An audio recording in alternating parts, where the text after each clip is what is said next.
our running costs and future projects by visiting www.muslimcentral.com/donate. If you list the things that break the fast, there are approximately 10 different things which break the fast, and you can categorize them into two categories. The first category is that which breaks the fast when we take it inside the body. In them, there are four things. The first is eating and drinking. Second is anything that falls in the same category as eating or drinking. Third is taking medicines, or pills, or injections, which are in the form of nourishment or somewhat similar to eating and drinking, including blood transfusion. The fourth is somewhat similar to kidney dialysis, where the blood is taken out, it's purified, and some nutrients are put into it and put back. The second category, that which comes out from the body, there are 6 things in them. Number 1 is sexual intercourse. Number 2 is masturbation. Number 3 is menstruation. Number 4 is postnatal bleeding. Number 5 is deliberate vomiting. And number 6 is letting out blood, somewhat similar to cupping or something similar to that. So in all, there are 10 things which invalidate the fast.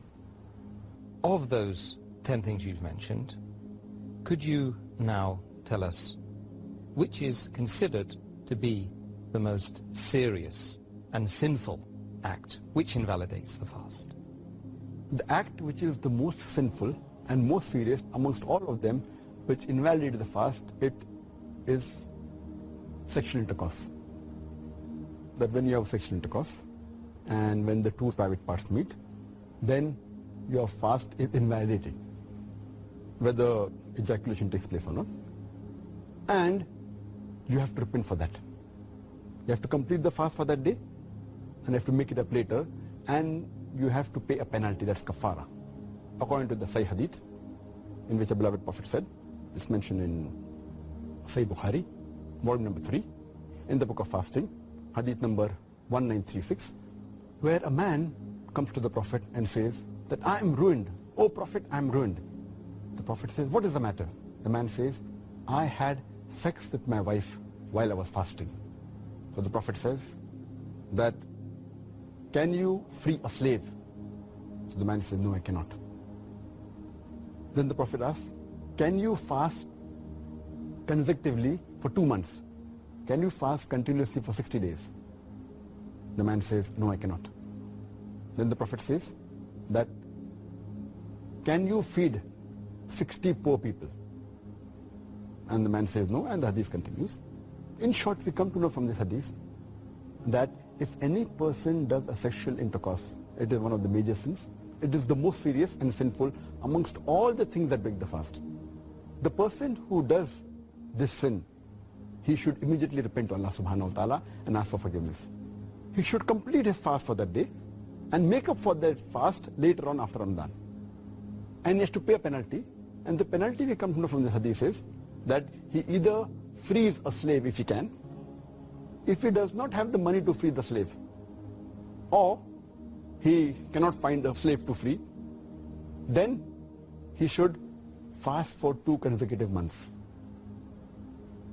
Fast for 60 days.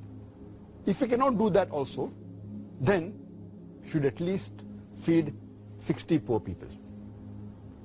And these are the 3 options that have been given for a person to pay as a penalty, as a kafara. But if a person can do the first thing, he should not jump to the second or the third. The first is freeing a slave. If he cannot do that, if he doesn't have the money or cannot find a slave, then he can go to the next option, that is fasting consecutively for 60 days. If he cannot do that, if he is unable to do that, continuously fasting for 60 days, if he fasts for a few days, and then one day doesn't fast, he should start again. He should fast consecutively for 60 days. If he doesn't have the capacity to do that, then what he can do is he can feed 60 poor people.